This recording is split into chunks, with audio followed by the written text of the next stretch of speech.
down the room. We'll get started. Welcome, everyone. I know it's been a little while since we've been here. Sorry, Oscar, can you get that? This is a little chat. We'll get in a second.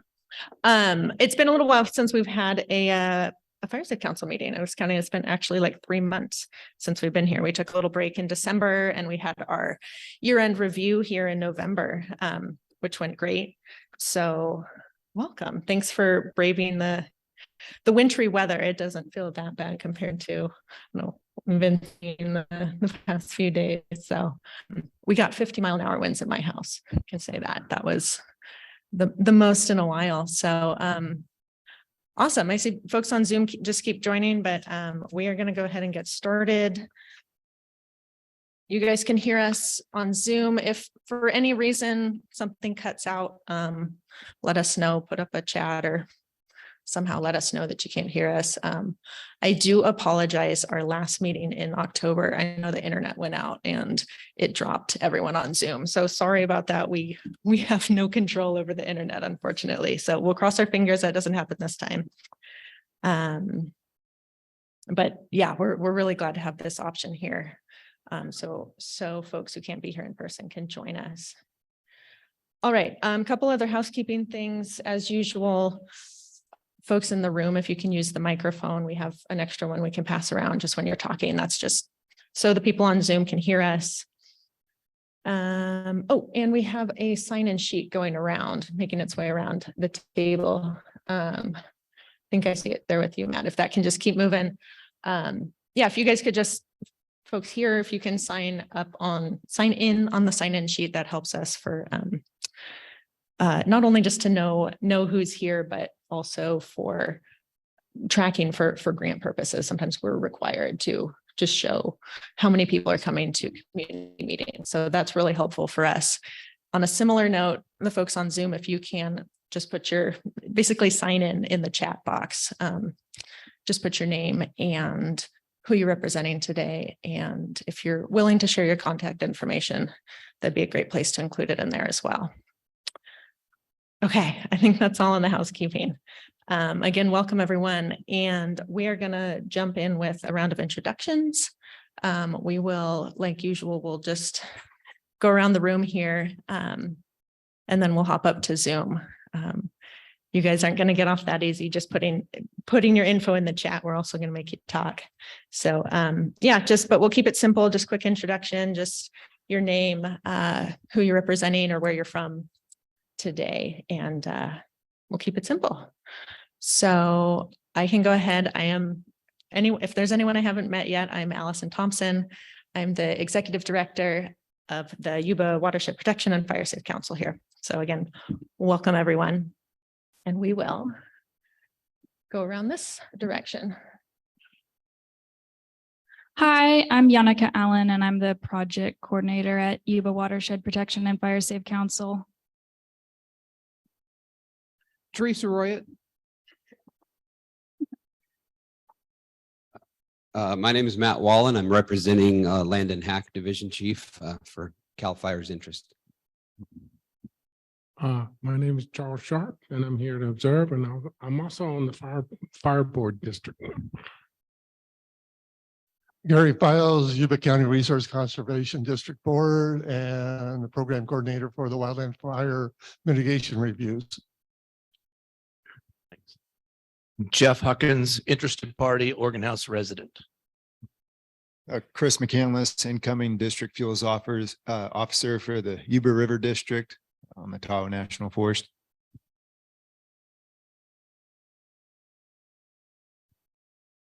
Gabe Foster, the new division chief for the Yuba River Ranger District on the Tahoe National Forest, an outgoing fuel specialist for the district. Awesome. Congrats, Gabe. All right. Oh, get Curtis.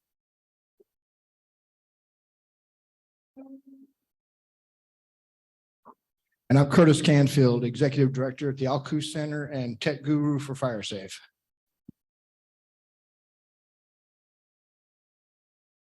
All right, we will head up to Zoom for some intros. I think the best way this has worked before is because everyone's squares keep moving around. I will just go through and call on you. So when I call your name, you can.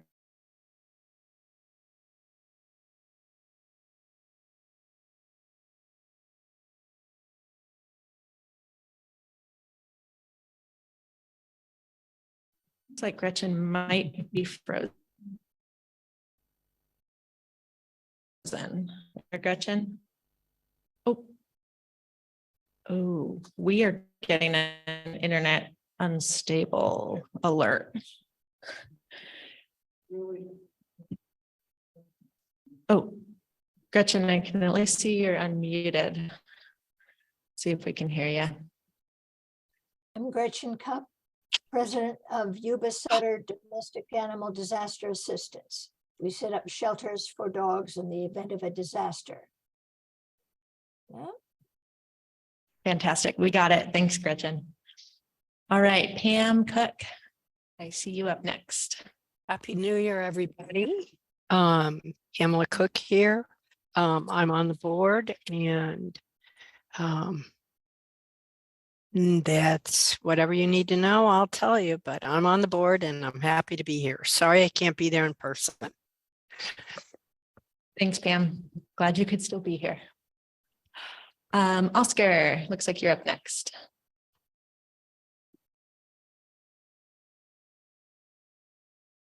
Sorry, everyone. Can I come back? I have an emergency call I gotta get. Oh, sorry. Yeah, absolutely. All right, moving on. Kat, I see you next. Kat Perlman, I'm the Forest Conservation Program Manager at the South Yuba River Citizens League Circle in nearby Nevada County. Awesome. Welcome, Kat. Anne Marie. Hi, I'm Anne Marie, and I'm also with the South Yuba River Citizen League as the Forest Conservation Project Manager. Fantastic. Welcome. Claire, you're next on my list.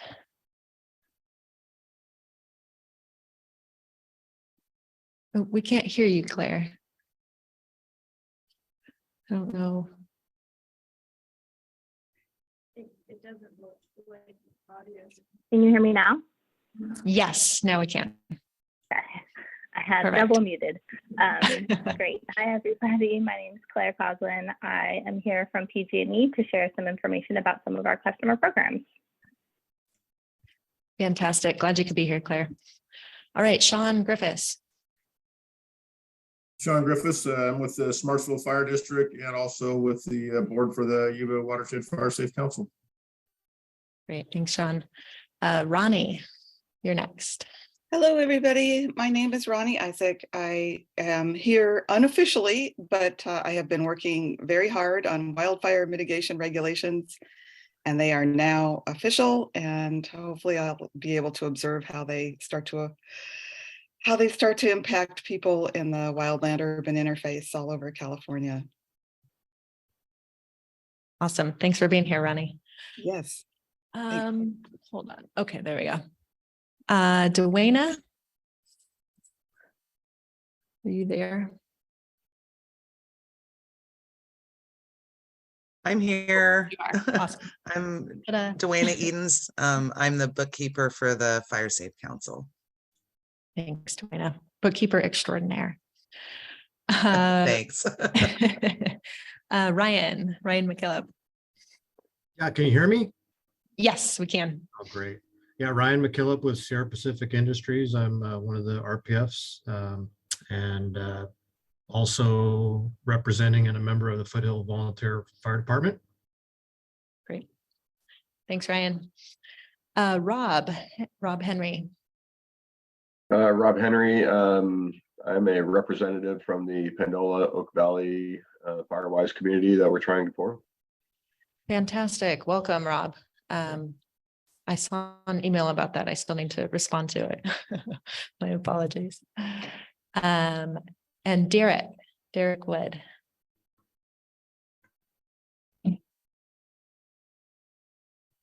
Derek, if you're talking, you're still muted.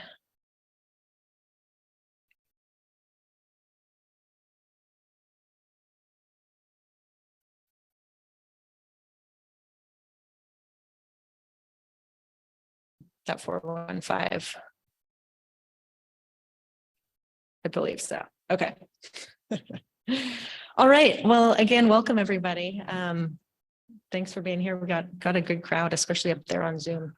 I know it's chilly here in person here, but we do have the heater on, I promise. So, right. All right. So moving on in the agenda, we do have some time right now for public comment. If there is anyone who doesn't have a spot on our partner reports. Okay. Thank you. Okay. Yeah, public comment.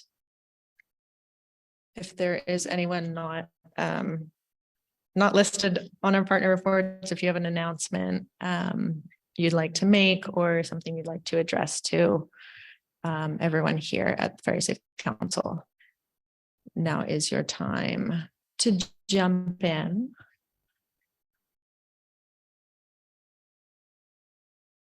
Oscar, we did see your note that you have to leave by 9:55. Did you want to do your partner report now? Yeah, good morning, everyone. Sorry, it's been kind of hectic this morning here today. John normally was planning on coming to this meeting. Unfortunately, John's deployed right now to the Sacramento OES right now. We're assisting them down there during these flood fights. And currently right now, we need a chance to report off. So if there's anything pressing that you need for us to get some answers back to you, go ahead and shoot me a quick email. I'll get those answers to you for today. Other than that, right now we're kind of in the middle of flood fight. For our area right now, we're just watching.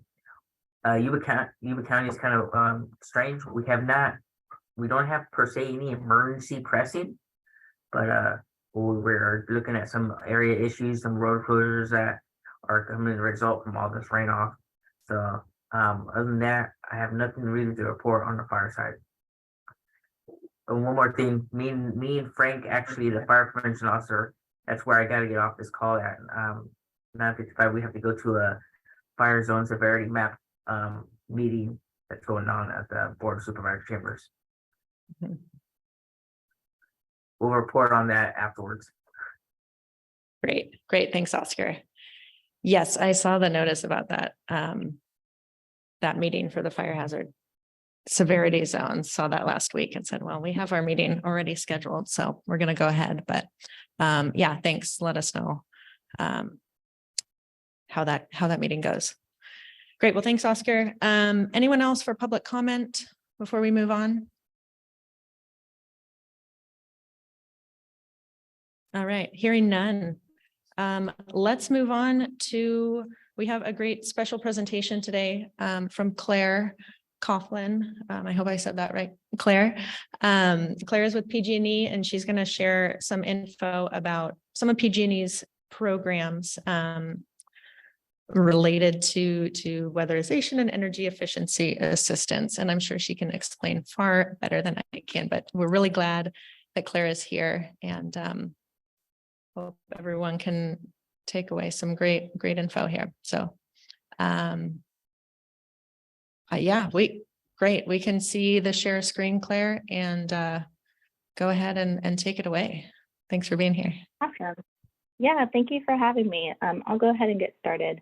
So just as a quick overview, I'm here to talk about some programs that are available for customers who meet specific income guidelines or have medical conditions that might qualify for them. I think these programs, many of you may have heard of them. I think there is a lot of discussion around them, lots of marketing opportunities. And so there may be terms that you're familiar with, but I think it's always a good idea just to get another debrief and have a good understanding of what's offered. So I'm going to go through the presentation. If you have any questions, feel free to jump in as I'm talking. I'm happy to have this be more informal and answer your questions as I go. And then there also will be time at the end. So let's go ahead and get started. So the first two programs I want to talk about are the CARE and FARA programs, which are both income-based rate discount programs. So the CARE program stands for the California Alternative Rates for Energy Program. And if you qualify for this program, customers are eligible to get at least a 20% discount on both their gas and electric bill. And customers qualify through specific income guidelines. So on the following slides, I have a table that shows, or following slides, tables that show what specific income levels people could qualify through, or potentially qualifying through participating in other public assistance programs, for example, like through CalFresh. And there's a whole list of programs that also, if you qualify for that program, you would qualify for CARE as well. The FARA program stands for Family Electric Rate Assistance Program, and this is also a discount program. This program is only on the electric bill, and it's an 18% discount on just that electric portion. The other component about FARA is the income qualifying guidelines are slightly higher, so there's higher income eligibility, but the household must be a household of 3 people or more. And that doesn't mean that you are a family of 3. You could have 3 unrelated individuals living together, and then that household could qualify. So moving on, just a few notes of what I think we want to highlight about CARE and FARA. There's no cost for people to participate. So as a customer, you wouldn't have to pay anything to apply. You wouldn't have to pay anything annually to maintain this discount. It's fairly easy to apply for. We have, and I'll go through these later in the presentation, but there's multiple ways to submit an application. One piece that's a big one is that it's already funded. It's a program that's not going to lose its funding. There's no cap. We don't have, like, say, once we reach 100,000 people, no more people can get on. That's not true for this program. Anybody who is eligible is able to participate, and there's no limit on the number of people, which is really great. And so I think I want to make sure to highlight that. A couple other key things about applying is the information we collect is confidential. We don't share it with any external agencies or any government partners. If you are behind on your bills and have past due balances, that doesn't impact your eligibility. You're still able to apply. And then we don't collect either Social Security or immigration status. So neither of those elements impact your ability to participate in these programs. Just a few more details about CARE. So I did mention that there's specific other public assistance programs that if you are qualified through those, then you also automatically could qualify for CARE, and it's an even simpler application process. I don't want to go through the whole list, but I did mention CalFresh food stamps, supplemental security income is another one, as well as LIHEAP, low income home energy assistance program. If you qualify or are participating in any of those, you could qualify for CARE. And then on the other table, I have just what the income upper eligibility income limits are for household size. So if you're a house of 1 to 2 people and you make $36,000 or less, you would qualify for CARE. Similarly, if you're a household of 5 people and you make just under $65,000 annually, you would also qualify for CARE. Before I go on, I just want to check any questions on the CARE program or anything I've mentioned so far.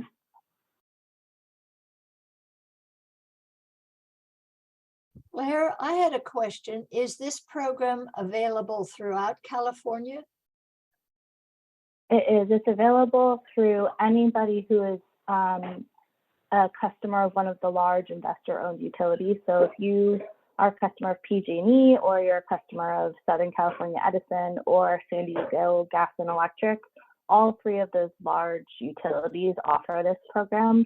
The smaller municipalities like SMUD, they have a program that's similar, but it's not this specific program. Thank you. That's a great question. All right, moving on. So similar tables we have for FARA. The FARA, unfortunately, we don't have the categorical eligibility element, but there are income guidelines. So for FARA, if you're, for example, a family of 4, and you make between 55,000 annually and 69,000 annually, you would qualify for FARA. And again, for both of these programs, it's based on total household income. So if your household makes within these ranges, then you would be eligible for this program. Moving on. And then I think we just wanted to make sure people are aware, if you are participating in these programs, this is what it would look like on your monthly bill. You would see it in two different places. The first red boxes, you would see what programs you're enrolled in. So if you're participating in CARE or FARA, it would say that you are enrolled in the CARE discount or the FARA discount. And then similarly over on the other side, it also would tell you in the other highlighted red box what the actual discount was. So on this particular bill, this customer paid $61 and their CARE discount was $46. So if they hadn't been on CARE, their bill would have been over $100. So it's a pretty significant discount, and I think that's why we want to make sure anybody who's eligible is aware and enrolled in the program, because it's really helpful and really great for customers that qualify.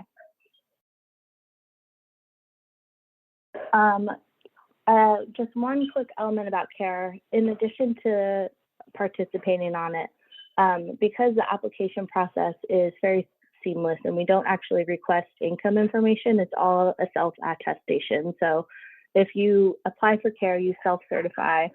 Just one second.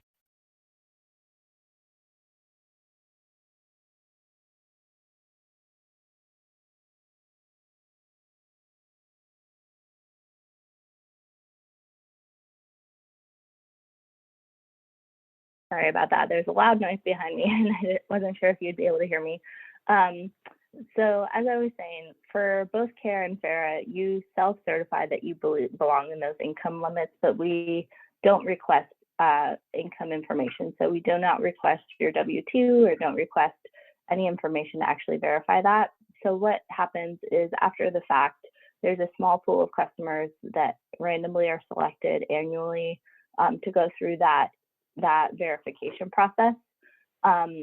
Like I mentioned, it's a pretty small group, and it only would happen if you are selected. You wouldn't likely be selected the next year. So this is just one thing to be aware of, is as the program goes forward, we want to make sure that the people who are participating in this program should be participating in this program, and so this helps us do that check. And then just quick going over the process, it's a pretty intense process in terms of how PG&E or the other IOUs would try and get a hold of you. There's email attempts, phone attempts, and ultimately with the goal of verifying that those customers should be on that discount rate. I will say the majority of customers who are on this rate should be on this rate, and so they go through this process and nothing happens. It just is a confirmation, like, yes, you should be here, and this is no further action is required from you. The only ways customers would be removed from CARE would be if they are not actually in those income limits and wouldn't actually qualify, or if a customer fails to respond. And mostly what in our experience is what we've seen is more often it's customers who don't respond to the email and phone call attempts, and then in that case, since we don't have the information, they unfortunately do need to be removed off of the discount rate. The other component is recertification. So once you apply and you're on this rate, that's great. You are participating and no further asks are required of you unless you go through that post-enrollment verification process. But there is a recertification process either every 2 years or every 4 years. So the majority of customers are required to recertify every 2 years. Customers that note that they are on a fixed income are only required to recertify every 4 years. So the recertification process is a little bit similar to the post-enrollment verification process in that there's multiple attempts from the team through phone calls and emails to alert the customer that they are up for recertification. And then the recertification process is very simple. It's just basically refilling out the application certain aspects of the application so that we have that information on file again. And it looks like, apologies, I didn't notice there were chats in the questions in the chat. So I'll go ahead and answer this now. And then if anybody else has any questions, feel free to raise your hand or call them out and I'm happy to answer. Oh, it looks like those are not for me. So any other questions or comments on the CARE or FARA programs?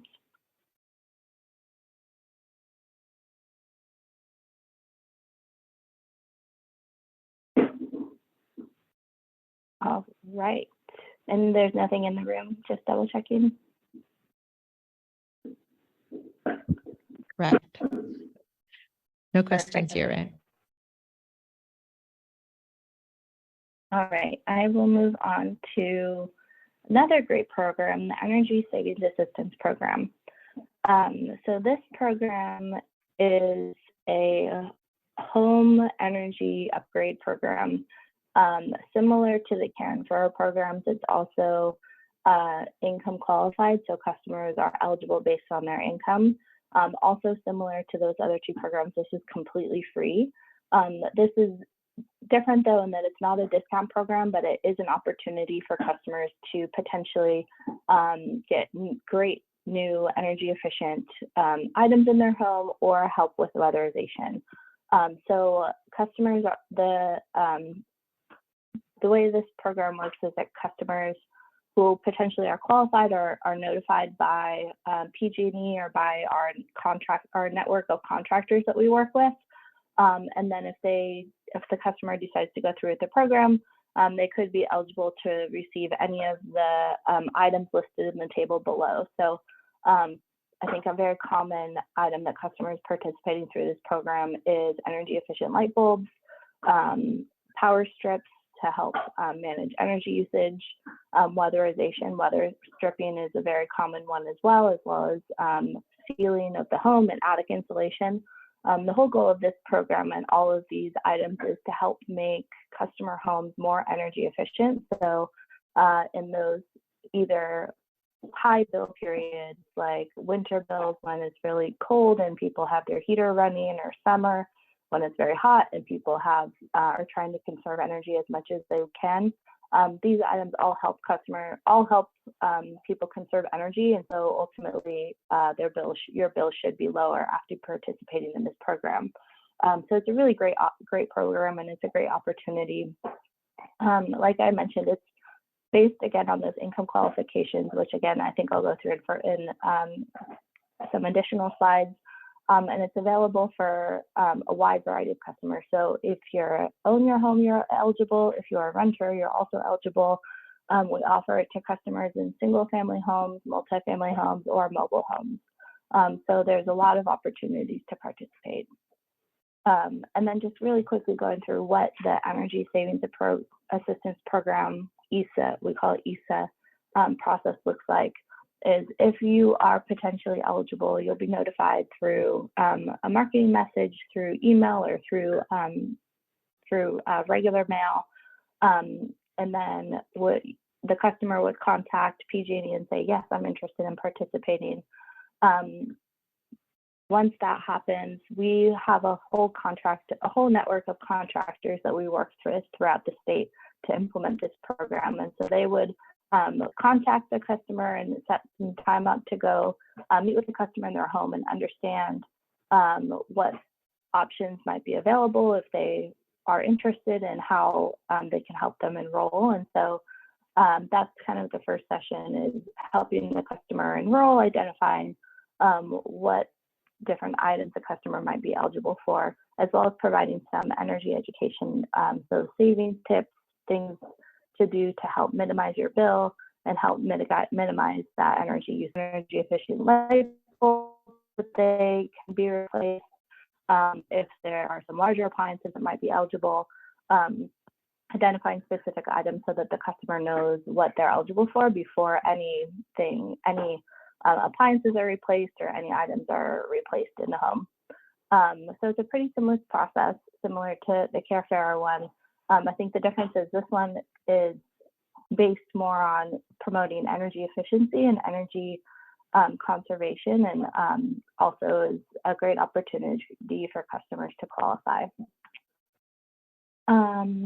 Any questions before I go on?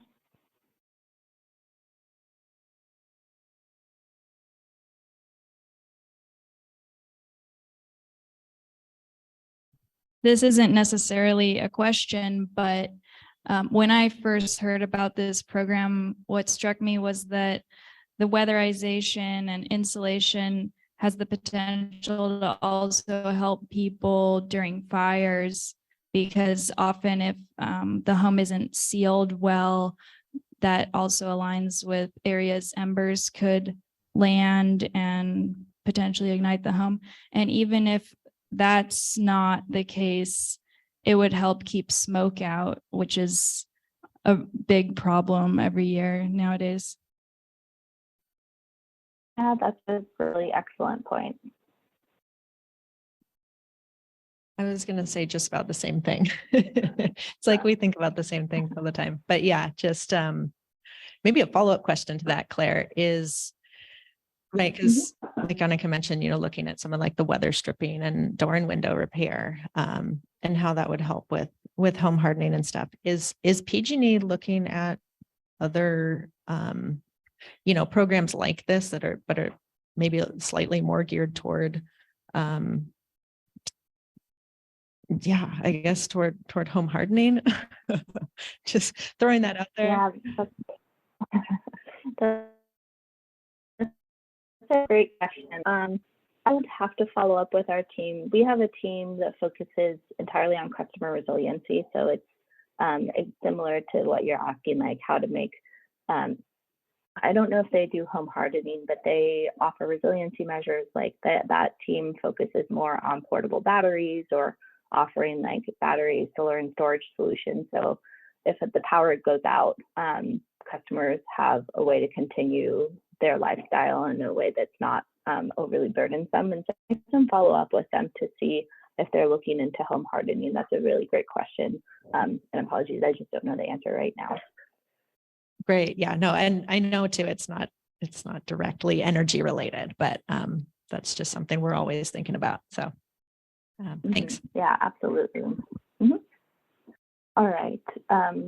So moving on, I think just quickly, I want to breeze over these, just the application pieces, just to show people what they could be looking for and what to expect. As I mentioned, the applications there's a lot of words on this application, but they're pretty straightforward in terms of what information you need to provide. And for all of our programs, you have the option to apply paper application, so you can have it on the website. There also are a number of events that are hosted around the state during the year where you could pick up an application. There's also online applications, which are even easier. And so just go onto the PG&E website and you can go through and click the links to say, like, provide your phone number, provide the number of adults and children in your household, and then there's a drop-down menu just to choose what income level you qualify for. So again, very simple, very, very painless. If you do have questions on this, there is always, in addition to this, the contact center. So PG&E's phone number, I think it is on this webpage if you run into problems while you're filling out the application. And then similar for ESA, also online application, very simple to fill out. There's a paper application as well. And customers who are potentially eligible are potentially getting marketing letters. So if you receive a letter that looks like this, this is an opportunity to participate. And so you would fill this out and mail it in. And I do see a hand up.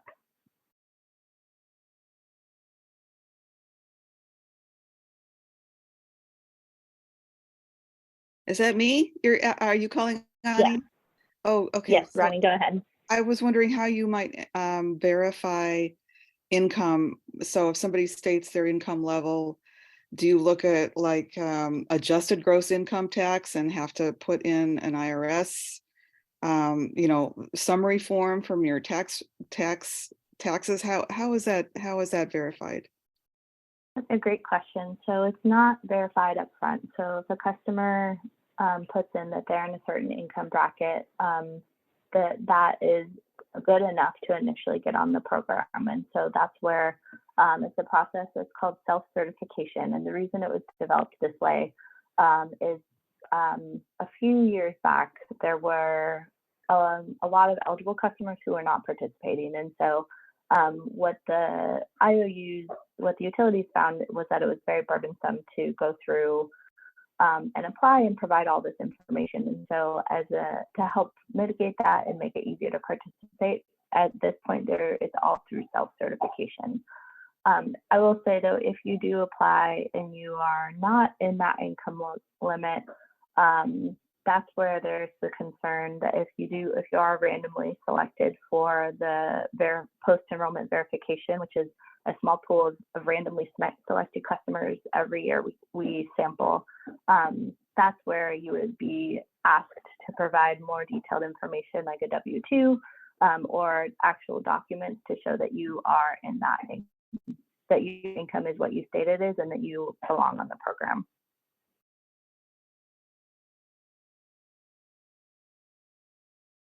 All right. So if there's no further questions, I will go on to medical baseline program. So this is another great program. This program is a medical assistance program. And so this one is different than the past few programs that we've talked about in that there's no income qualifying for this program. It's entirely due to qualifying medical needs. And so the goal of this program is for customers who do need to use extra energy because of specific qualified medical needs. It helps customers maintain their bill amount, maintain their energy bill amount by allowing them to purchase energy at the lowest tiered rate option. So if you think about how PG&E rates currently are, they're a tiered structure. So if you use a lot of energy, you're in the highest tier and you pay more. But if you're a low energy user, you're in the lower tier and you pay less. What this program does is it puts anybody who has a qualified medical need in that lowest tier. So they could, for example, run their CPAP machine or make sure that their electric power wheelchair is always powered up without having to pay higher energy bills because it's metals. So it's a great program. I think the other component of this that's become very important in recent years is in addition to receiving energy at the lowest price available, customers who are enrolled in the medical baseline program also receive extra notifications during public safety power shutoff events. And so if you are enrolled in the medical baseline program and there is a public safety power shutoff event in your area, you will basically get extra care to make sure that we know that you have received the message that your power is imminently going to be going out.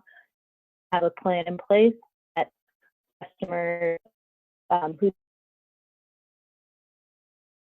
need power to qualify medical conditions aren't left unaware or without a plan. And so I think that has become a very important element as well, is if you do additional notifications and additional contacts during public safety power shutoffs has become very key. And walking through quickly what that looks like, during customers will first receive automatic phone calls and emails asking them, and then we will on the back end just check to make sure that they are picking up their phone and they're responding. If a customer is not responding, then there's continued follow up until a certain point, and if we receive confirmation from that public safety power shut off, then we'll send a PG&E representative to their door just to knock and make sure that they know that there's a power shut off will be happening in their area. So I think just quickly, I want to move next into eligibility. as I mentioned, the medical baseline program isn't based on income levels. It's all based on medical needs. So there are qualifying medical conditions that would qualify customers for this program, or qualifying medical devices. So for example, I mentioned a CPAP machine. That's one that would qualify a customer for, as well as a motorized wheelchair or scooter.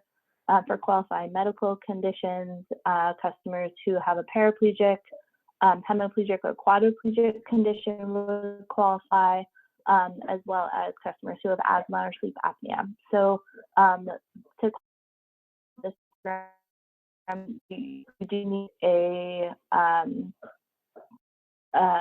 do need conferment from a qualified practitioner that you do have this medical condition or qualified medical device. And then once that's submitted, I think it's a pretty, again, simple process to get on the program. Before I go into the application, I just want to check any questions either on the phone or anything in the room.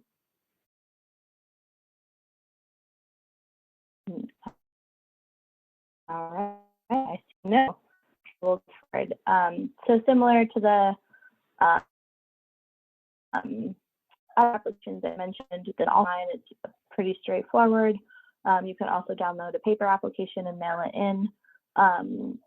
Similar to the other programs, I think if you have questions, if you're going through the application or just have questions about if you qualify, calling the customer service center, and the number's right there, 1-800-743-5000 is a great resource and a great place to ask questions.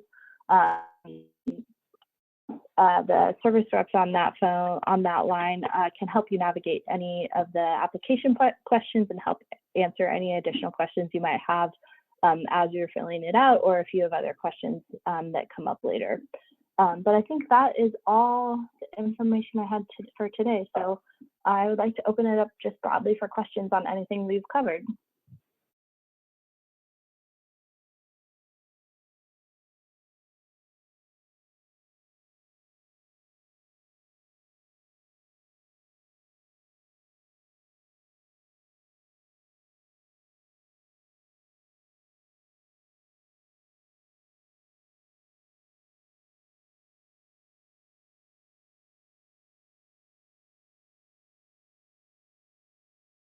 I think if you ask a question in the room, I think you had your mic on mute. There you go. Now you're unmuted. As if Rainey has their question, why don't we go in the room first, and then Rainey will go to you.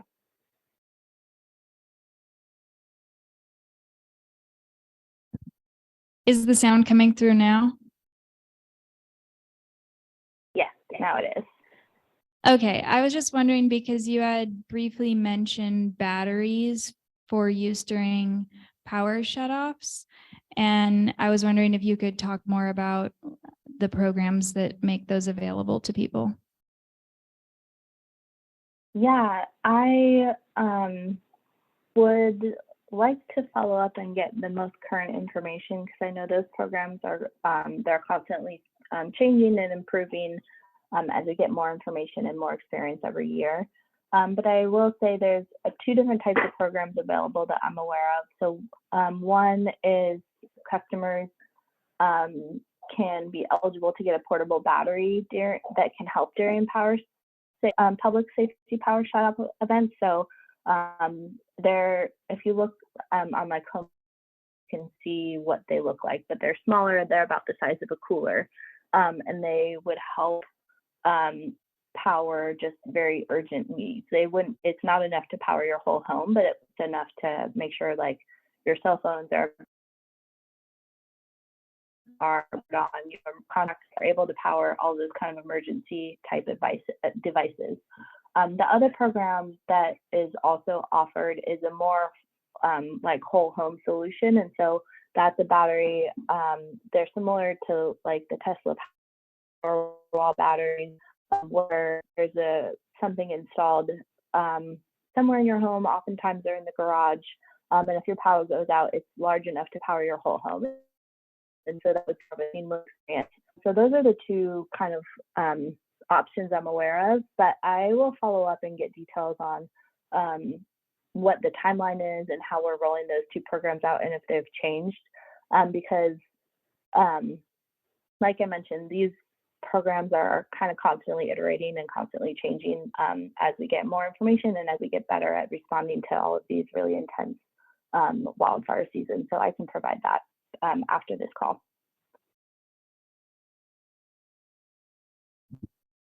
Great, thank you, Claire. See, Ronnie, do you have your hand up for another question? Yes, Okay. I don't think this is covered in any of the presentations, but I think just for general people in a low income county, it's the rates have been going up really quickly, and I think it's getting harder for people to afford power and gas. So I don't know if you have a sense of how in the last 3 years rates have increased, and if you know the long-term contracts are helping to stabilize rates for the general population. Just I think rates in general are a big burden right now for people that are just trying to pay energy.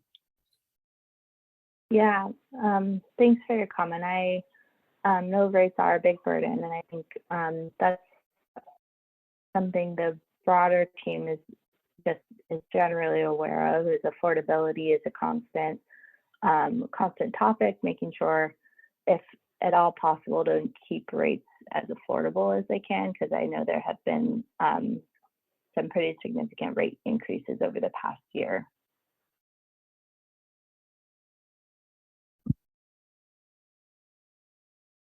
Great. Well, thank you so much, Claire. Unless there are any last minute real quick questions, I'm afraid we do need to get moving in our agenda, but can people reach out to you with any other questions, or do you want to direct them to that? Is it 1-800-PGE-5000? I can put my email Okay. in the chat, and then people are welcome to reach out directly to That'd me. be fantastic. And we'd be happy to, share links to these programs and such on our website if that's something we can do to direct Awesome. people toward these. That'd be great. Sounds All good. right. Thank Well, you so much, and thanks for having me. Yes. Yeah. Thank you again, Claire. This was great. And hopefully people can, if they're not already, they can take advantage of some of these programs because they are great help for a lot of folks. All right. Well, agenda to our partner reports. So looks like we might have lost a few people on Zoom, but we're going to keep going. I feel like we had a lot. There were smaller squares before. All right. Well, jumping into partner reports, is it correct? I don't see the Plumas here. So I'll hand it off to the Tahoe. Thanks. Yeah, howdy again, Gabe Foster with the Tahoe National Forest. I'll start with just some the kind of highlights for the update since the last time we met. There's been a lot of hiring and some changes of position, so we briefly touched on it, but this is Chris McCandless, and he'll be taking over as the fuels position here on the north side of the Yuba River Ranger District. He's been with the Tahoe for a long time. He's coming off the Tahoe Hot Shots as a captain for how many seasons now? 10 Hot Shot seasons. So he's got a lot of great skills, and we're excited to have him come on board in the fuel shop here. And then with that, I've taken the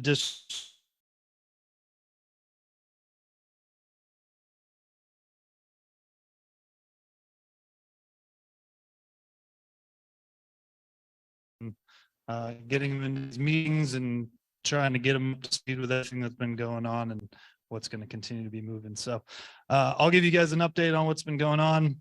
As far as just regular fire stuff, we're pretty much just in a lot of hiring right now. There's not a lot of stuff going on.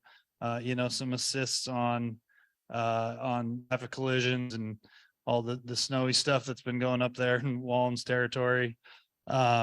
But for the most part, it's just a whole lot of hiring. We're trying to bring on our temporary right now. And then we've got a couple in-person hiring events that we're going to be going to down in Fresno and then also up in Reading. And this is kind of a new thing for the Forest Service where we can actually, there's going to be candidates there in person, and we can actually hire them on the spot essentially, which that hasn't happened for a long, long time. So it's just kind of another effort to reach out to some more folks, try to get some more interest, you know, and be able to fill all these positions that we need to. So currently the way it sits on the north side of the district, we're actually sitting pretty well for staffing. The crew is staffed up probably somewhere around 22 per for the crew for the summer. Each one of our engines, Camptonville and Downeyville, are both going to be staffed for 7-day effective at this point. The issues that we're having are down on the Nevada County side, and specifically up at our Big Bend station up on top of I-80 there. It's just a tough spot to find candidates for right now because it's kind of crammed in between a tough community to live in Truckee, an expensive community in Nevada City, and then with the boom of Reno, it's pretty expensive to live down there too now. So we're just not really, it's tough to pull people into that station. So we're working on how to fill some of the positions in there, and trying to think a little bit creatively of how we can get people to fill into those spots there. So that's kind of where we're at as far as hiring goes. As of today, we just sent 2 4-person mods to go burn in Region 8. They're going to be landing in South Carolina, and then between South Carolina, Florida, Alabama, I think is what they kind of said they're going to be moving in between. And I think the Tahoe sent 4 modules altogether, and it'll probably be a rotating thing. They're coming into burn season prescription in February, so it's kind of prepping right now.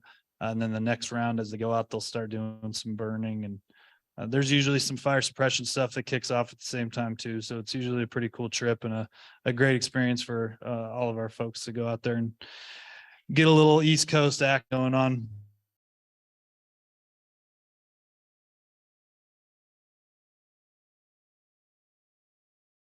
Kind of with that first significant rainstorm, we were able to get some really good burning done. We burned about 240 acres of piles, just right local in the Camptonville area. We got 76 acres of hand piles done at Bullards. So that project was actually completed. We got 135 acres of piles up off Garden Valley Road. We had to leave about 10 to 15 acres of piles out there just because they were still pretty green and kind of down in a wet drainage. And then we got 28 acres of piles on Moonshine Road, part of the camp project there. So the folks were able to do some pretty good work before it got real wet, and we basically burned all the piles that we had and that are available for us to burn, which is a good thing. And we were so far ahead that the piles that we burned were just created this past spring and summer. And as Gary knows, that's a pretty good rate. You don't generally get to burn the piles the same year that you make them. So we're pretty happy to do that. And then if you guys have seen along Highway 49, up above Ridge Road in between Camptonville and Ridge Road, there's whole work going on there. You put some vans parked on the side of the road, hand piles popping up all over the place. So we've currently treated about 150 acres. That's part of the Trapper project. And this whole project is about 1,200 acres and kind of surrounds Camptonville, Pike, up Ridge Road, Oregon Creek area. So we're in the middle of that. They've been rained out for the last several weeks, not able to get a whole lot of work done. But before the rains, they got about 150 acres done of hand cut, hand pile stuff. And then there's also another contract with some mastication work going on up off of Ridge Road as well. Same thing, they got about 25-30 acres done before the rains came in and kind of pushed them out for the time being. So once it dries back out, they'll move back down and start getting some more work done in there. That's kind of what's going on for the Trapper project. Moving on to the big North Yuba landscape resiliency project. We got the draft EIS out in November, which was a huge push for us to get it out. And then the comment period closed on January 3rd, I believe. And we received 28 comments or somewhere right around there, which was not as many as I thought we were going to get actually for such a large project. And the good part is, the initial look at them, is they're generally in favor. They all kind of open up with, we need to do the work, we need to do it fast, and we need to do it right. So that's all good. There are some comments, that we're gonna have to address and change a few things here and there, but for the most part, it was all in general support of what we were hoping to get. And then just on some of the funding stuff for North Yuba, we, in this last, the omnibus bill funding pack,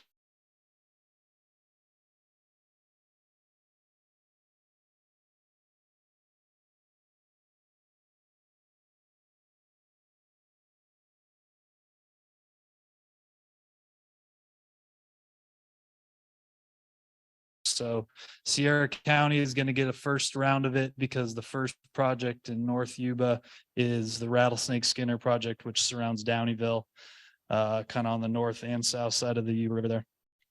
So they're going to get some of that, but there is funding that's going to be for the second phase of the project, which is essentially camp.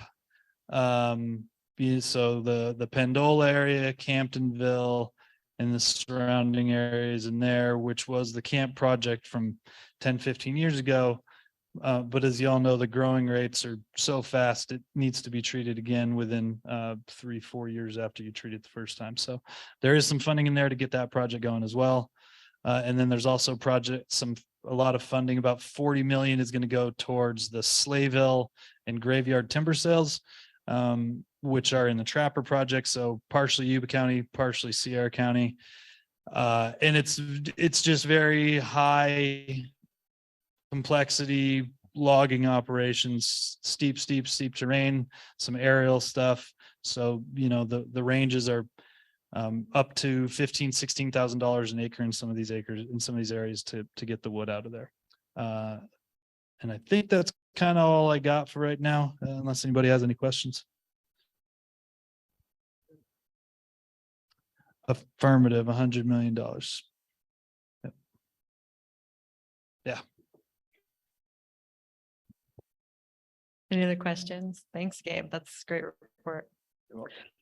Oh, I did take note, a quick question. Your in-person hiring events, you said Fresno and Reading. Do you have dates on those that we can share with people? I do. I can get them to you here shortly. Okay, yeah. I can pull them up and find one there. That'd be great. We Yep. can spread the word. Yeah, absolutely. We'd appreciate it. Fantastic.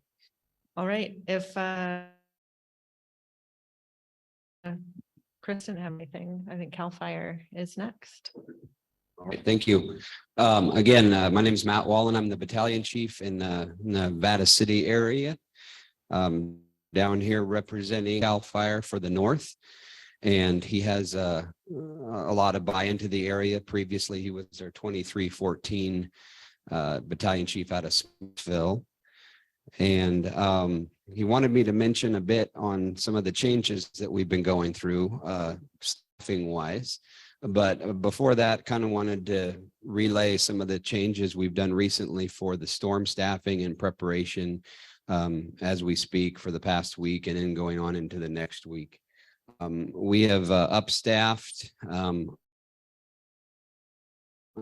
Placer County Technical Q team on hard call or hard standby, and they're available unit wide if needed. But we also staffed Toozers and we have also a skid steer as necessary, and a lot of overhead personnel for taking on the call vol command center, administrative.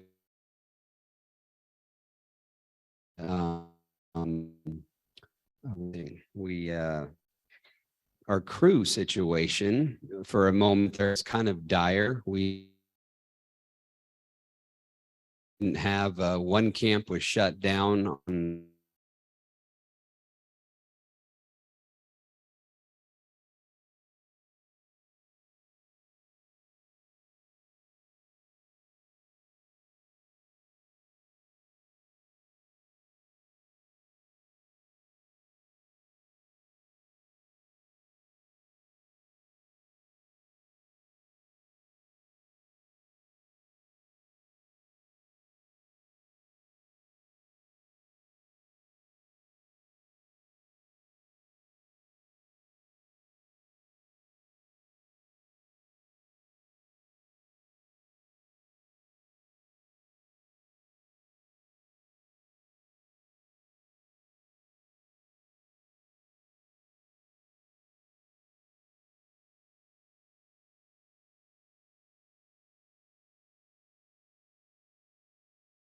on our minds.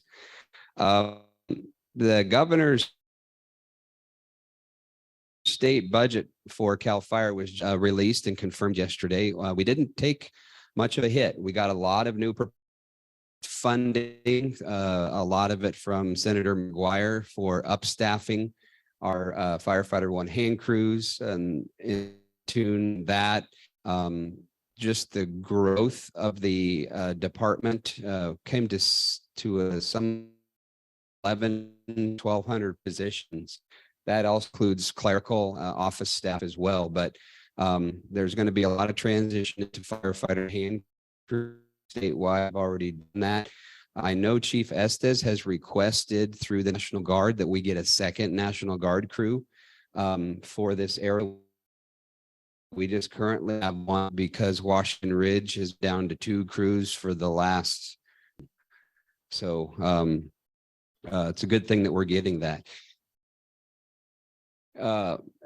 Moving on to our personnel changes that I mentioned. Currently, the Battalion 16, which is the Loma Rica Battalion, Yuba County Battalion, that previous chief has moved on to get closer to home into Butte County. So that position is vacant. But also the great news is we have been funded a second battalion chief for Yuba County. I've been here 10 years, and ever since I've been here and beyond, we've only had one battalion chief for Yuba County.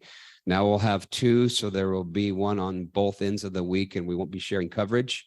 But the current Battalion 2316 and the augmented Battalion 2306 are going to be those 2 positions, and they're currently vacant. We're going the interview or the application testing process for those positions, and they should be filled by mid-February, I would think. We also have another battalion chief's position available out of the Auburn area that they're going to try to fill, or they will fill at that same time. So this next year is looking real promising for, despite the governor coming out with saying that we are going into a state deficit for months, if not the next couple of years, that we didn't get much cut. In fact, we're keeping all our augmentations. I think they realize the need is there, even despite the weather. You can't just, think that we're getting all this rain and fire season problems are going to go away. This hopefully is not just a fluke. Hopefully it continues. And I don't have much more to add than that, but you guys look forward to maybe having your next 2 battalion chiefs at your next 2 meetings, the new guys coming in. And Chief Hack should be here as well, but he had to be at some other meetings today, so kind of asked if I could attend. So CAL FIRE. Great, thanks, Matt. Yeah, that's all great news. Anyone have any questions for Matt before we move on? Yeah, that's great. Well, glad you're here, and yeah, we'll be excited to meet the new folks. All right. I don't see. Yeah, we lost a lot of Zoom. Not sure what was going on there, but yeah, thanks everyone who's still there for sticking with us. The internet keeps going in and out, so we'll hope it keeps holding. I don't see Department of Fish and Wildlife, correct? Let's see, I think next up, let me just skip through these. Actually, I think next that we have on the list is Yuba Water Agency. Creighton, do you have anything you want to report on today? Nothing specific. No. Just still working on the same initiatives, working on up there in the watershed, and so still the same projects that I've been working on over the last couple of years, and so no new updates on that front. Fantastic.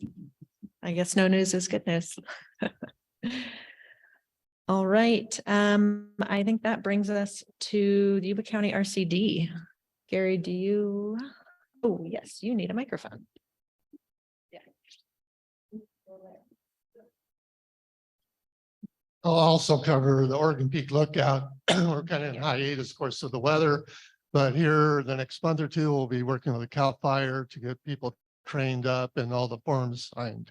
That should happen in the next couple of months, I believe. For the Yuba County Resource Conservation District, we just received a grant through Cal Recycle to clean up more of the dumps, illegal dumps down in the private lands and along the rivers down in the lowlands. We've had those for 4 or 5 years now. We got another one for this coming year. We also received a Sierra Nevada Conservancy executive director. They will provide the funding for that position for 2 years. So we'll be hiring a person. If anybody's interested, contact us and we will consider you. We're also looking for more board members. There's only 3 of us. And again, if you know anybody that's interested in being a board member, we would love to have more. Let's see here. Oh, and we're also getting some limited legal advice and also financial advice through the California Resource Conservation the agency down in Sacramento. They're providing us some limited legal time, and also they have provided us with a financial expert to help us become a little more efficient and maybe work with the county to change some things how we have to do financially. And let's see, I think, and the mitigation reviews, we're in kind of a hiatus with the weather, but if people, once it starts drying up, I would suggest get the word out there to apply for it, and we will get somebody out there as soon as possible to conduct the reviews.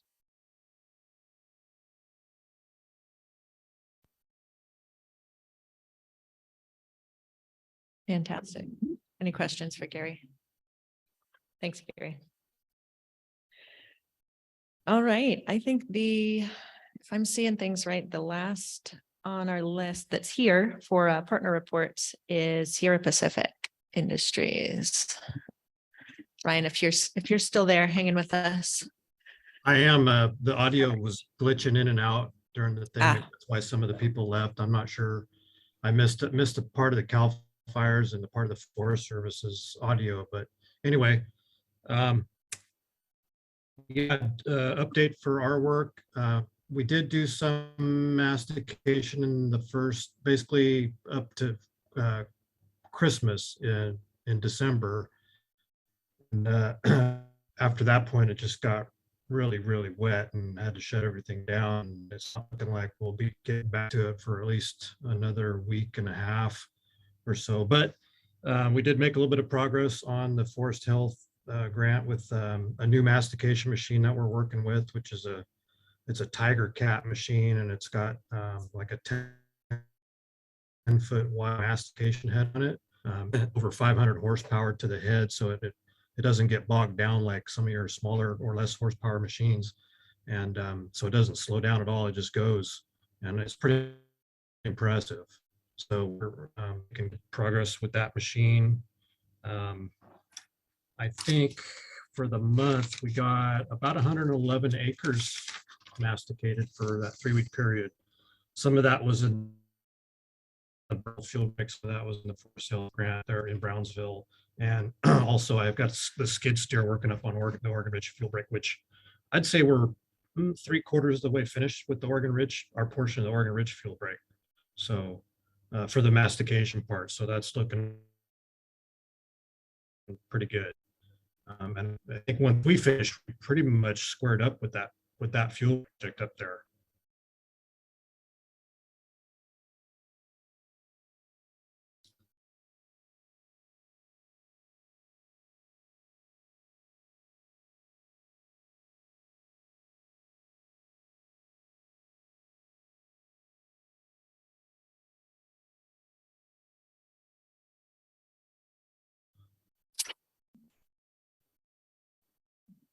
Hello. Maybe they're coming back now. Let's see. Oh, sounds like they're back now. Allison? Still not getting her. Okay, audio. can you hear me now? Yeah. Yay, there it is. All right. Sorry about that. Yep, our internet is still having problems. Well, So we can hear you now. Did you hear my last part there about the Oregon Ridge fuel break almost being done? yes, exactly. Yes. Okay. And then I was talking about Ben Reynal has been hired to take over kind of what I've been doing with the fuel reduction and fuel break work. So Okay. we now have a dedicated guy, which is going to be really nice. Right. So I'm going to keep the forest health project and what I've got going on right now, and then everything going forward will be Ben. So Okay. he'll be sitting in on your meetings from now on. Great. Good to know. We look forward to meeting him.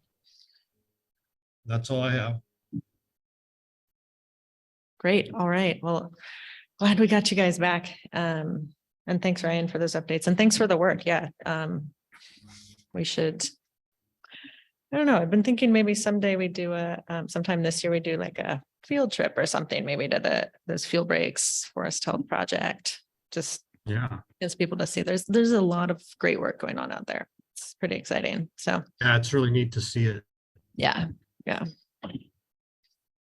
All right. That wraps up our partner reports. That means it's time to move on to just our Fire Safe Council updates. So Beverly couldn't be here today. The only thing she mentioned were our calendars are out. Our print calendars, we have some here for the folks in person. If you're on Zoom, you're out of luck. I mean, we have them distributed at different businesses and post offices across the foothills. So I picked mine up yesterday and love it very much. See that there it is. So everyone grab one. If you haven't gotten one, grab one before you go.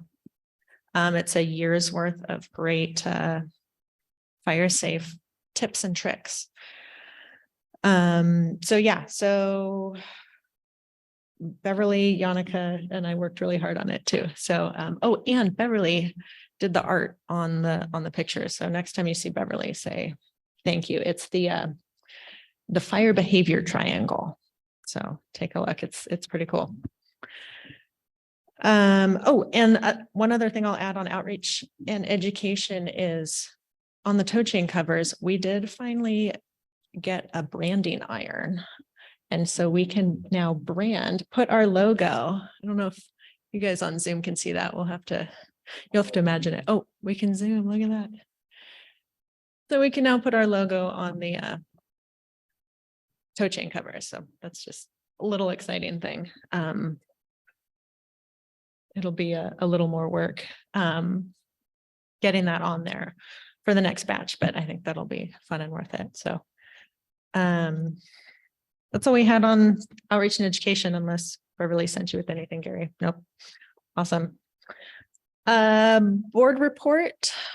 Sean, if you want to jump in, if you have anything from the board.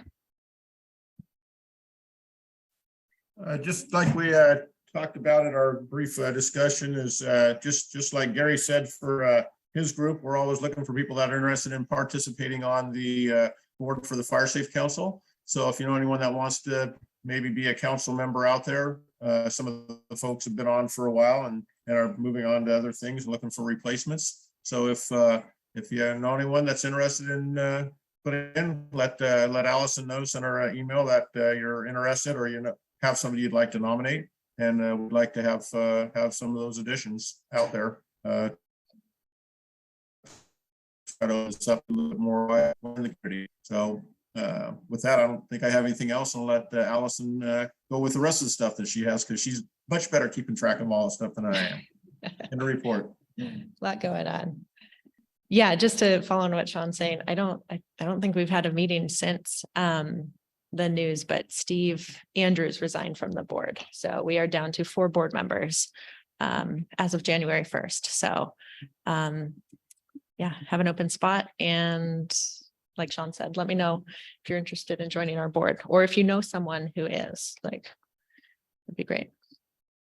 All right. Yeah, time for my report. Like Sean said, there's a lot going on. I'll try to summarize as best I can. Like Ryan mentioned, the Stevens Fund fuel breaks. he's been the one doing most of the work this winter, the past couple months. I think, Ryan, the number I had from you is about 56 acres on the Brownsville fuel break, I believe. Double check those numbers later, but let me, I got them right here. anyway, good progress, I'll say. Sure.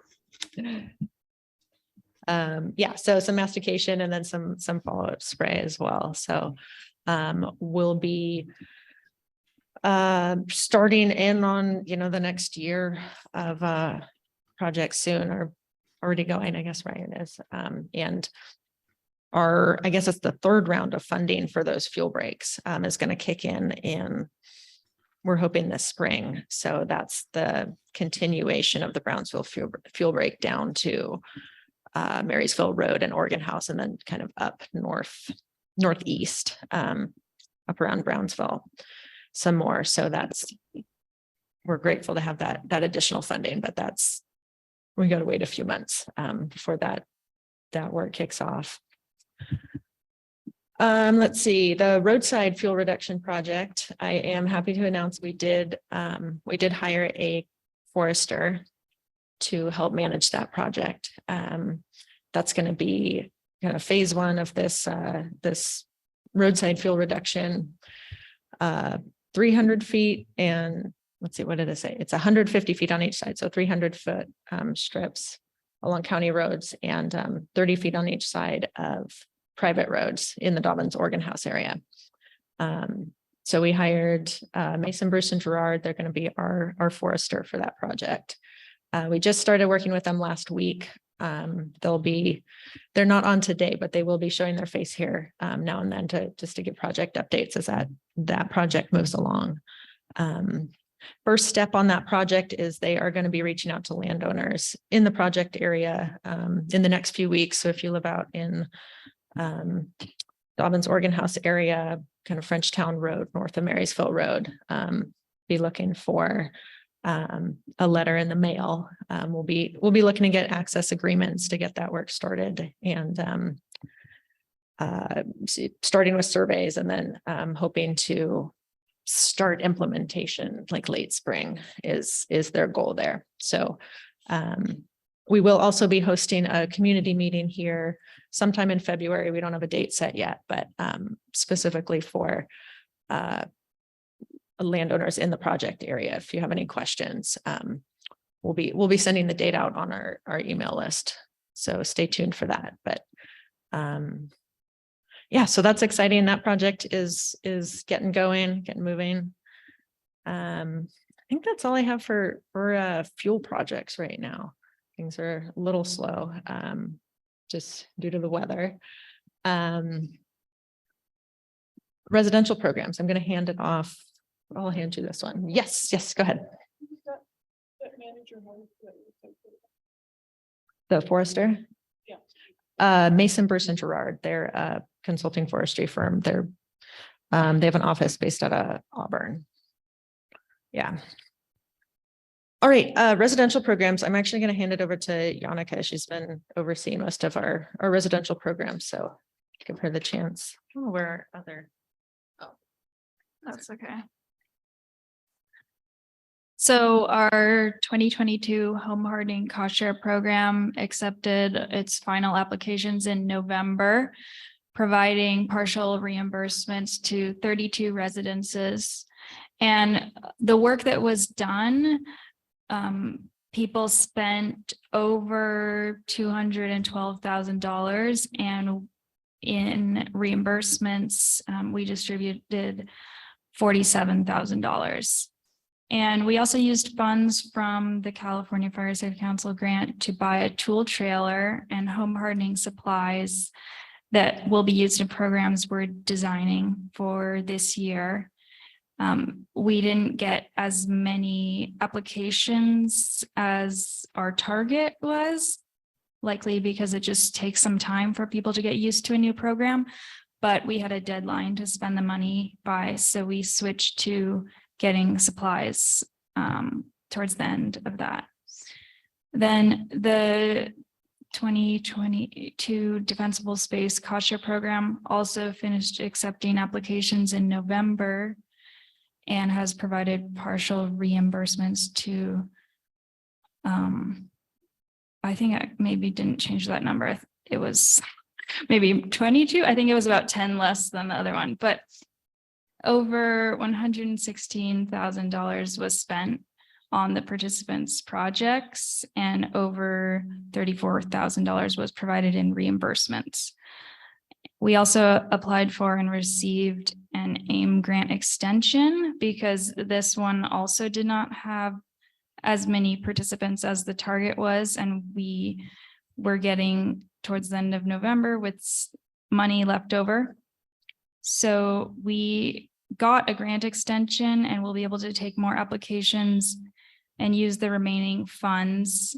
The extension goes into August and we'll be relaunching the program later this month. The chipping program has been fairly inactive the past few months, and we hope to revamp the program and increase participation soon. It will have a cost share component so that we can utilize some of the AIM grant funds. And just looking back on 2022, 30 residences used the free chipping service. The reflective address sign program continues to be popular. And in 2022, signs were requested for 175 addresses. An ongoing issue is that some of the signs end up sitting at their pickup location a long time without being picked up in a timely manner.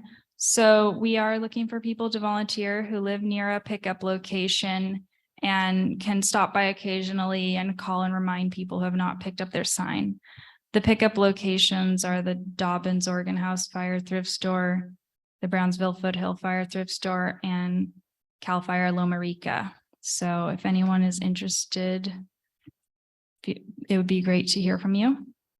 And that's what I've got for residential programs. Awesome. Thanks, Yannicka. Oh, the wildfire mitigation reviews. You're wondering for the whole year? Yeah, it was, I want to say it was almost 170 or something. We could look it up real quick. We'll have an answer to you by the end of the meeting. A lot more than the year before. The year before we had like 40 something, and then this year we had, yes, way over 100. Exactly. I think these cost share programs too were a great incentive also to promise people, hey, if you do this review, you get some money. Yes. So like Yannicka mentioned, the home hardening grant expired the end of November. We have a short extension on the defensible space cost share grant just until the end of July, I believe. So we're still on the lookout for kind of how to continue those programs, because from what, like she said, we haven't had like huge uptake, a huge number of applications, but it has been really beneficial for the folks who've utilized it. And I think it does take some time to get the program to get some steam going, and for people to do the work also is part of it. That takes time. So we are, I guess on that note, we're just always on the lookout for additional funding to keep that program going. And even when like the home hardening right now, that's not an option, but stay tuned. It is hopefully coming back. There was about 130. Okay. 130 wildfire mitigation reviews last year. 2022. In 2022. Well, that's great. All right. Just a few other notes. I am going to be conducting interviews for the Firewise coordinator position later this month. I know it's taken me a little while to get there. We've had a lot on our plates here, but that position is open till filled. So if there is anyone out there who is still interested, if you'd like to apply, send me your resume, letter of interest ASAP. We'll be doing interviews soon. And that's the Firewise coordinator position. It's about 45 hours a month, 10 hours a week. So it's part-time, but it's really working with neighborhoods and communities to get them to work toward being Firewise communities. Recognized as the National Firewise Program, being a recognized Firewise community. Let's see, we have a fun new project coming up. This is it's called the Forest Business Alliance. So we are actually just the fiscal agent for this project, but there's a group of consultants who approached us to help them be the fiscal agent. It's funded. How do I start with this? They were awarded funding from CAL FIRE through the Business and Workforce Development Grant Program to form this Forest Business Alliance project kind of statewide. YWA funded a pilot project, part of that program to be a pilot here in Yuba County. So that's what this piece is that first pilot of this larger statewide program. What it's going to do is support forest-based businesses and organizations with their capacity building needs. And it's going to be, really specific to what each business or what each organization needs as far as capacity. They have a wide pool of consultants available to help with technical assistance, grant writing, all kinds of different capacity building needs. So that project's just getting started this month. We'll have their team here at one of our next meetings to give a more in-depth presentation. But if anyone out there, if you know of anyone who has a forest-based business or organization, and that's pretty broad, anything, related to forests, forestry, forest health,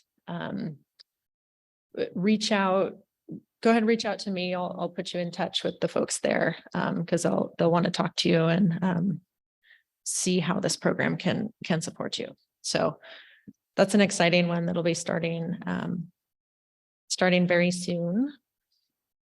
Let's see, as far as just some updates on grant applications we have out there. We have the Community Wildfire Defense Grant is still pending. That'll fund a CWPP update in the coming year because ours is now about 9 years old. So still waiting to hear on that one. Waiting to hear on a small California Fire Safe Council capacity grant. That's just for miscellaneous admin support. And then this week we're submitting an application to the Council of Western State Foresters, their WUI grant program. That's one of those that we're hoping could support additional cost share programs as well as special needs assistance. So cost share would be 50% for special needs residents. We would cover 100% of defensible space work and potentially home hardening.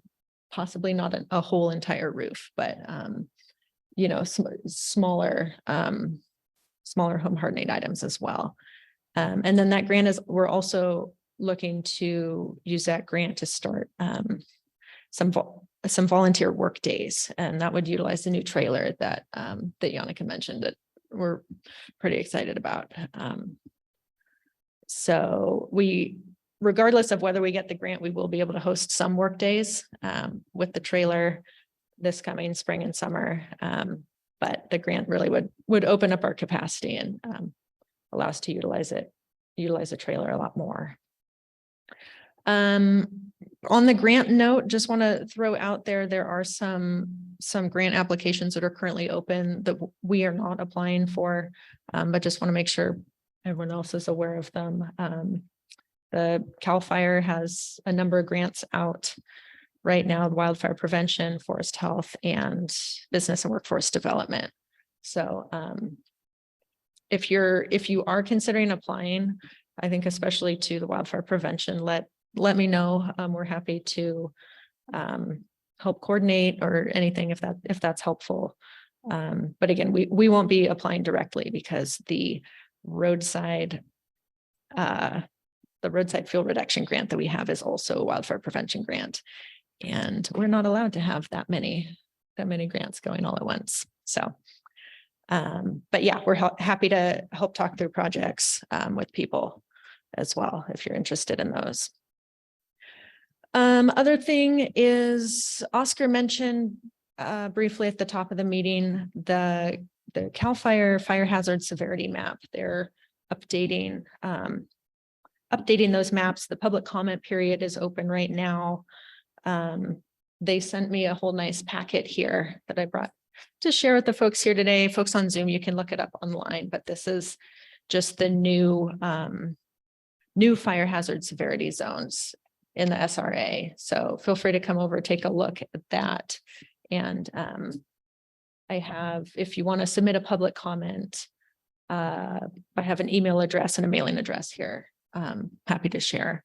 And or feel free to reach out to me. We'll be submitting public comment as well once I do a little deeper dive on this. But I think generally there is more red, more very high hazard severity zones, and more orange. It looks like there were a few sections that went from red to orange. It went from very high to high, but those were kind of small and limited. But in general, as we all kind of know, the fire risk is increasing. So the last time the map was updated was in 2007, I believe. So this is definitely since 2007. This is fire risk has been increasing since then. So feel free to come over and take a look at that. Let us know if you have any comments or submit them straight to CAL FIRE. I think that's all I have. A long list of things. Any questions before? Oh, that's a great thought. Thank you. Yeah, that was not on my list. So you might have seen, we sent out on the last week, we sent out an email, I believe. Recently we sent out an email about our council meeting schedule coming up for the next year. So we wanted to, I know winter months are a little slow. So we're having our meeting today. Obviously, we're going to skip February. We'll be back here for a morning meeting in March. I believe we are skipping April, and then we're going to start after April. We're going to start an alternating morning meeting and then evening meeting. It's still going to be the second Wednesday of the month, but we like those evening meetings to try to get folks in the community who can't attend during the workday. We want to try to open up that evening spot for them. So, if you can only make one or the other, basically we'll be having meetings every other month, but throughout the summer, but we will be here every month, just different time of the day. And so that email that went out has that whole schedule. Don't worry about writing it down.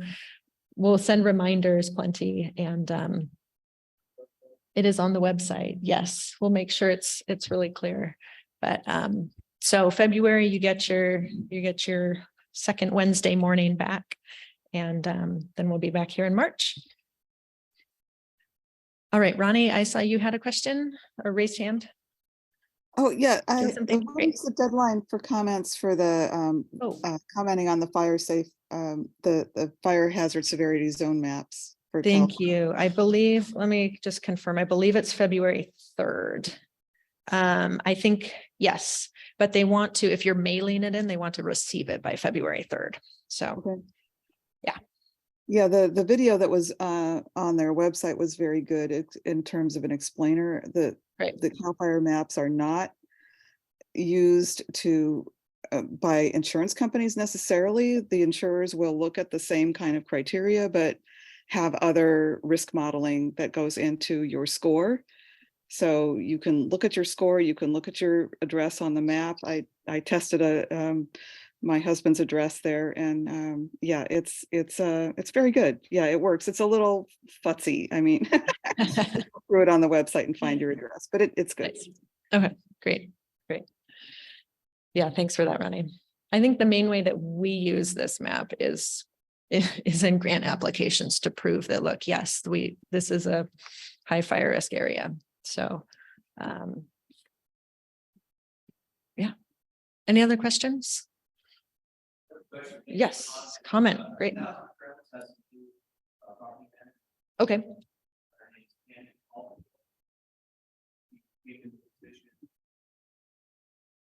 Okay. The other news there is the lake.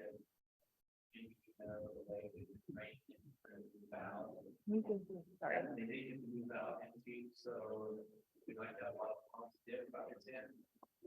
That one's gonna be drained again this spring. So they can get that valve fixed, so we won't be able to get apparatus in there in the late summer until they get it repaired. All right.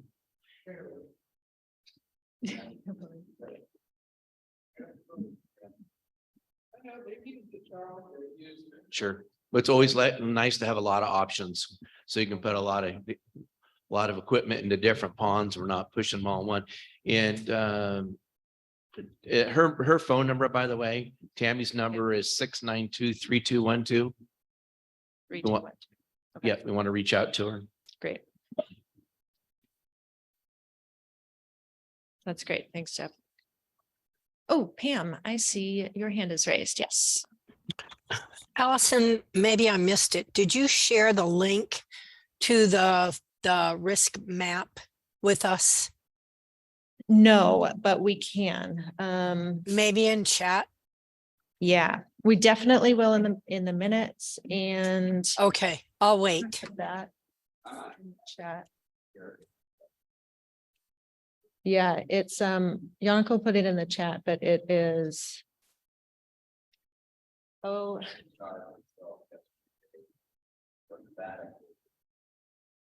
Fire hazard severity, it's a long one. Okay, I was just, yeah, you can just forward. I was just gonna give them it's the osfm.fire. Yeah. Let's see it at gov/FHSC. But that just is a general one, and then you can look up. Yeah. Yuba County. A couple videos you can watch on there that kind of explain the criteria, because I was concerned of what they used for criteria. And it's not really it's not like a thing, like you said, the last one was 2007. Yeah. This area, it's some places it's every 2 years. So it seems like there's not a consistency. Interesting. Okay. Insurance is going to be looked at that map. So it's comes with a lot of negative energy. Yeah. In Nevada County, the areas of red to very high increased 17%. And so I can't speak for you, but County. Yeah. The last one. Yeah. Well, they did have CAL FIRE is having their public hearing about that specifically for Yuba County this morning. So we'll get, I know Oscar and Frank were at that. So hopefully we'll get a report back from them too on how that's going. Yeah, you could probably navigate it to answer your question. Yeah, they're right. HTTPS://O S is in Sam, F is in Frank, M is in Mary, Office of State Fire Marshal. .fire.ca.gov. And you can probably, it's much longer address than that, but you can probably get there, figure out how to get there from that general address. osfm.fire.ca.gov. And I think Yannicka, you put that in the chat too with the If it has the slash. yeah. Yeah, that's good. Great. Well, yeah, well, thanks. And that, again, all that info, we'll put that in the meeting minutes as well. People can follow up on that. Well, we'll see about getting, I guess, because we aren't gonna have another meeting before the public comment period closes. So we'll see if we can get something from Frank and Oscar, if they have done any thoughts after today's meeting, and we can share that out on our email list as well. So great. Any other thoughts, questions before we wrap up for the day? Awesome. Well, thank you everyone for sticking with us. Like I said, no meeting in February, but we will be back here in March. And as always, keep in touch in the meantime. We'll be here.